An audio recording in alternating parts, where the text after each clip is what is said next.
प्रिय मित्रों, अभी भारत सरकार ने एक ये अग्निवीर या अग्निपथ की जो डिफेंस फोर्सेस के लिए एक योजना बनाई है। अब ये योजना कितनी ठीक कितनी गलत,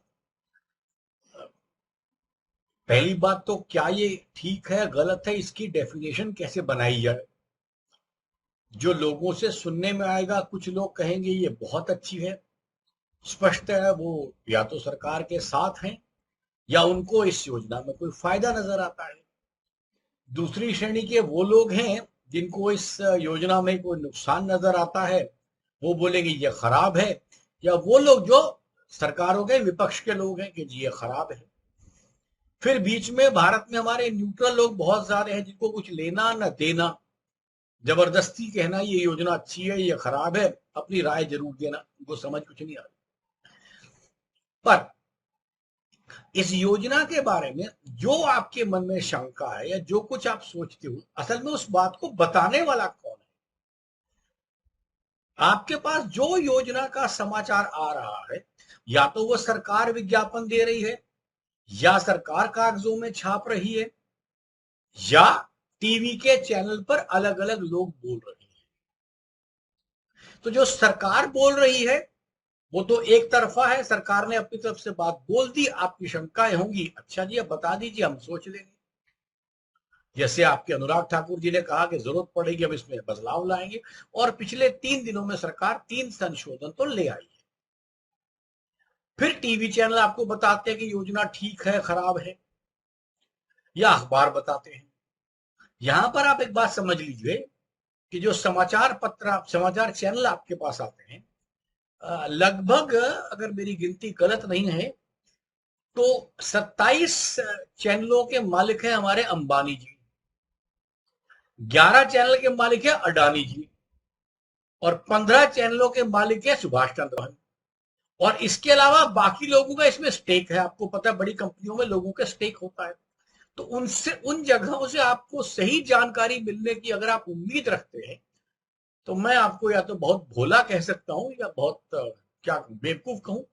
इनसे आप उम्मीद करें कि आपको सच बताएं। अब रही दूसरी बात, जब ये बवाल हो रहा है, कल बिहार में पूरे देश में 500-700 ट्रेनें बंद कर दी हैं, ट्रेनें जला दी गई हैं, सेक्शन 144 लगा दिया गया है। तो सवाल ये आ रहा है कि देश पर मरने वाले लोग ऐसा क्यों कर रहे हैं, वगैरह वगैरह। तो देखिए, जो असल में सेना में भर्ती के लिए जाने वाला है वो एक लिमिटेड तबका है। उसके अलावा उसके चलाने वाले कोचिंग सेंटर के इंचार्ज, उनका नुकसान, उनके घर परिवार वालों का नुकसान, राजनीतिक दलों का नुकसान। तो बहुत से जो दिए जाते हैं ये मतलब प्रोटेस्ट जो हो रहे हैं, विरोध प्रदर्शन, इसको आप ध्यान से देखेंगे तो असली जिनका इससे कोई लेना देना उसके अलावा बहुत से लोग हैं। अगर सरकार यही कह दे कि यार 11 से जो सॉरी 18 से 23 24 जो भी साल की लिमिट दी है सेना में आने के लिए, वो लोग आके अपना विरोध करें, बाकी लोग ना करें, वो भी संभव नहीं है, सारे आ जाएंगे। तो कोचिंग सेंटर वाले अपना धंधा चमकाते हैं, राजनीतिक दल अपना धंधा चमकाते हैं, सबका अपना अपना धंधा चला रहे हैं, सबके वेस्टेड इंटरेस्ट है। लेकिन ये जो वेस्टेड इंटरेस्ट है, इनके ऊपर के इंटरेस्ट की मैं आपसे जरा बात करना चाहता हूं। आपको ध्यान होगा 15-20 दिन पहले एक बवाल चला जो नूपुर शर्मा और जिंदल का था। इन्होंने कुछ कह दिया मुस्लिम समुदाय के लिए, उन लोगों ने कुछ कहा और लड़ाई शुरू हुई। 15 दिन गुजरे नहीं है उस झगड़े को समाप्त हुए, और अब ये बलवा शुरू। तो कुछ कुछ दिनों बाद भारत में ऐसे बलवे हो रहे हैं जो ये सब करवाने में इंटरेस्टेड है।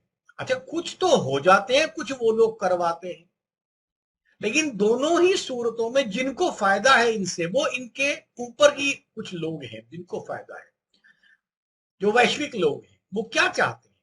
वो उनके पास, आप जानते हैं, पुराना एक नियम है, डिवाइड एंड रूल।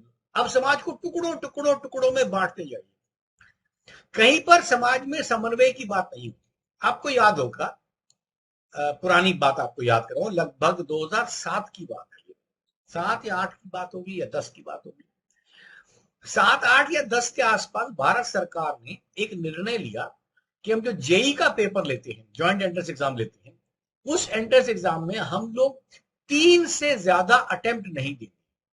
मतलब एक बच्चा 3 बार अटेम्प्ट दे सकता है, उससे अधिक। तो जी उस समय भी क्या हुआ, तमाम भीड़ जम गई, प्रोटेस्ट हुए। लेकिन उस प्रोटेस्ट में देखा गया कि उस प्रोटेस्ट में आने वाले लोगों की बसें कहां से आ रही थी। तो वो बड़े बड़े जो कोचिंग सेंटर्स हैं, ये फिटजी वाले हो गए, ये आकाश वाले हो गए, ये बसों में अपने बच्चे भर भर के ला रहे थे, क्योंकि इनके धंधे में लाभ पड़ती है अगर बच्चे इतना नहीं जाते। तो अपने धंधे को बचाने के लिए उन्होंने स्टूडेंट्स को आगे किया। यहाँ भी ये काम होता है। लेकिन दोनों केसेस में डिवाइड एंड रूल की जो ये परंपरा है, जिसमें इसको समाज को तोड़ करके फायदा किया जा रहा है। अब जो लोग इसको अच्छा कहते हैं कि ये सेना के लिए, कि भारत में डिसिप्लिन लोगों के लिए अच्छा है, वो भी पूर्णतः ठीक नहीं है, क्योंकि वो उदाहरण दे रहे हैं इजराइल में ऐसा होता है या किसी देश में ऐसा होता है। तो एक बात याद रखिए कि दुनिया के किसी भी देश की परंपरा भारत के मुकाबले में नहीं टिक सकती, क्योंकि वो देशों के अंदर इतनी, एक तो वो देश बहुत छोटे हैं, अगर छोटा उतना बड़ा प्रॉब्लम नहीं है, जितनी बड़ी प्रॉब्लम यह कि यहाँ पर कितनी विविधताएं हैं, डाइवर्सिटी है। आप पूरे हिंदुस्तान की डाइवर्सिटी को एक तरफ कर दीजिए, विविधताओं को एक तरफ कर दिए, और पूरे विश्व की एक तरफ कर दीजिए, और विश्व में डाइवर्सिटीज कम है, भारत में ज्यादा है।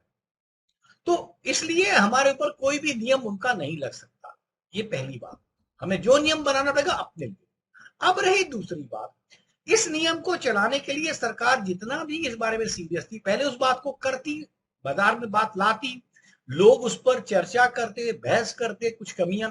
अच्छा, यहां पर जो दूसरा नुकसान मुझे लगता है वो ये हो रहा है कि या तो पूर्णतया कट्टर समर्थन में है कि ये पूर्णतया ठीक नीति है, इसमें कोई कमी नहीं है, और जो गलत बता रहे हैं इसको पूर्णतया गलत बता रहे हैं।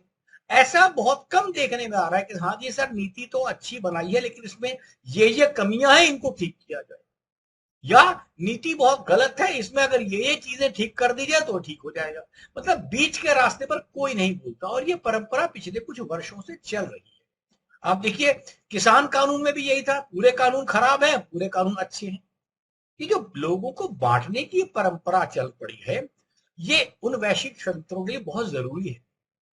अब देखिए इसका, अब आप इसके पीछे के रोल पे जाइए, इसका असल में उनको फायदा क्या है, असल में करना क्या चाहते हैं। फैक्ट यही है कि धीरे धीरे आपकी सेनाएं, पुलिस इत्यादि ये सारी सर्विसेज खत्म होने वाली है। अब देखिए, पहले पुलिस वाला ट्रैफिक का चालान काटता था, अब चालान के लिए कैमरे लग गए हैं, कंप्यूटर लग गए हैं। तो जब पुलिस में चालान काटने वाला, कैमरा मतलब चालान बांटने वाला, पैसा वसूल करने वाला व्यक्ति नहीं चाहिए, तो पुलिस को अपनी संख्या उतनी कम करनी पड़ेगी। कौन इस चक्कर में पड़े। शुरू में आपको टेक्नोलॉजी का भार दिखाया कि बहुत अच्छा हो रहा है जी, कैमरे लग रहे हैं जी, गलत काम नहीं होगा, बहुत अच्छा है, उसकी बुराई नहीं है, लेकिन मैं उसकी नीयत पे जाता हूं। आपने अंत में फिर क्या करना है, पुलिस की सेवा कम कर देनी है और पुलिस में भर्तियां हो जानी है बंद। पिछले साल की समाचार ये भी आ चुके हैं, 50 से ज्यादा सर्विसेज मध्य प्रदेश में वो पुलिस की प्राइवेटाइज की जा रही है। बहुत सी सर्विसेज झारखंड में प्राइवेटाइज की जा रही है। ये 2 साल पुराने समाचार। उससे पहले पासपोर्ट का सिस्टम हुआ। तो अब कुछ लोग कहेंगे जी निजीकरण से कम पासपोर्ट बंद तो जाते हैं। बहुत सी इसमें विविधताएं हैं, बनते हैं नहीं बनते एक अलग विषय है। लेकिन अगर कोई डिपार्टमेंट ठीक नहीं चल रहा, उस डिपार्टमेंट को आप किसी के हाथ में सौंप दें, तो ये मेरे लिहाज से ठीक तरीका नहीं। अगर आपका बच्चा ठीक परफॉर्म नहीं कर रहा एग्जाम में, तो अपने बच्चे को पड़ोसी को दे देंगे क्या कि भाई इसे मार पीट लो, ठीक कर लो। भाई करना तो आप ही को है, सोचना आप ही को है। खैर, ये एक अलग बात होगी। तीसरी बात, इसके बाद क्या हुआ, पिछले देखो 3 साल में सेना में भर्ती नहीं हुआ, आर्मी ने कोई, डिफेंस ने कोई बंदा नहीं लिया। उससे पहले के सिस्टम में क्या होता था, यूपीएससी को डिफेंस फोर्सेज अपना टारगेट देती थी कि हमें इतने विद्यार्थी चाहिए, वो अपना एग्जाम कंडक्ट करता था यूपीएससी और इनको देता था, ये लोग ट्रेनिंग करते थे। हाँ, ट्रेनिंग बड़ी रिगरस थी, फिजिकल ट्रेनिंग बड़ी टफ होती थी, उसके बाद वो निकलते थे। लेकिन अब पिछले 3 साल से हुआ नहीं। तो अब सवाल ये आता है, क्या अब सेना की जरूरत नहीं है। जी बिल्कुल। अब मैं आपको बता दूं, मैं जिस विषय पर आपको लाना चाहता था, ये सब उस ग्रेट रीसेट और न्यू वर्ल्ड ऑर्डर का काम चल रहा है, जिसमें आने वाले समय में कोई भी अलग अलग देशों की बॉर्डर्स नहीं बचे। क्योंकि आपको मालूम है, ग्रेट रीसेट ने ये सिस्टम बनाना है कि उनके पास वन वर्ल्ड, वन गवर्नमेंट और वन करेंसी होगी। एक ही करेंसी होगी, एक ही सरकार होगी और एक ही गवर्नमेंट है। तो उसको बनाने के लिए उनको ऐसे सिस्टम नहीं चाहिए कि सब कुछ सिस्टम से हो, और वो सिस्टम नहीं सारा काम करेगा। और जब सिस्टम सारा काम करेगा, लोग आपको चाहिए नहीं, तो फिर आपको पॉपुलेशन क्यों रखनी है अपने पास इतनी? मारिए इन लोगों को। आपके घर में 4 नौकर काम करते हैं, कल को आपने ऐसी चीजें ले आई कि 4 नौकरों का काम एक नौकर कर सकता है, तो आप 3 नौकरों को घर में रखेंगे क्या? नहीं रखेंगे। तो ये बड़े लोगों का जो ग्रेट रीसेट वालों का प्रिंसिपल है वो यही है कि आप हमेशा इतनी पॉपुलेशन की हमें जरूरत नहीं है। कई बार उसको कहते हैं दे आर यूजलेस ईटर्स। बड़े बड़े लोगों ने, बिल गेट्स ने अपनी किताब में लिखा, we have got so many millions useless eaters, they should be finish from the earth. अब ये खुद मानते हैं भगवान से हटा देना चाहिए। आपको मालूम है अमेरिका में एक जगह जॉर्जिया, आप गूगल पे लिखेंगे जॉर्जिया स्टोन, जॉर्जिया स्टोन पे लिखा हुआ है कि दुनिया की पॉपुलेशन में 50 करोड़ के अंदर करनी है। ये पत्थर कब लगा, किसने पहले लगाया ये पता नहीं है, पर 1980 में पत्थर लगा है और आज भी पत्थर लगा हुआ है। तो ये सब बातें वैश्विक षड्यंत्रों में चल रही है। आप थोड़ा ऊपर सोचिए कि समाज को बांटने का काम हर कदम पर हो रहा है। हमें अपने आप को समझना है कि इस बंटने से बचना है, क्योंकि जितना आप बढ़ते जाएंगे कोई दूसरी शक्ति आपके ऊपर उतनी आसानी से आपका राज्य कर लेगा। पहले के जमाने में गुलाम बनने के लिए अंग्रेजों को यहां आना पड़ता था, आज गुलामी मेंटल गुलामी है, और वो मेंटल गुलामी करने के लिए आर्मी का सहारा भी लिया जा सकता है। इसलिए आने वाले समय में बहुत कुछ बदलाव होगा, हमारे आने वाले बच्चों की लाइफ में बहुत परेशानी होने वाली है। हाँ, लेकिन इतना बता दूं आपको कि इस ग्रेट रिसेट में जो लोग बच जाएंगे, हालांकि उन्होंने डिपॉपुलेशन भी करनी है, जो बच जाएंगे 2 वक्त की रोटी सबको मिलेगी सर, उसकी चिंता बिल्कुल ना करना। आपको छोटा सा घर मिलेगा, उसमें रहने की व्यवस्था आपकी होगी, और मतलब वो मिलेगा। हाँ, अब एग्जॉर्बिटेंटली खर्चा और अयाशी सिर्फ कुछ लोग कर पाएंगे, बाकी लोग एक सर्वेंट की, स्लेव की तरह रहेंगे। Thank you for watching it.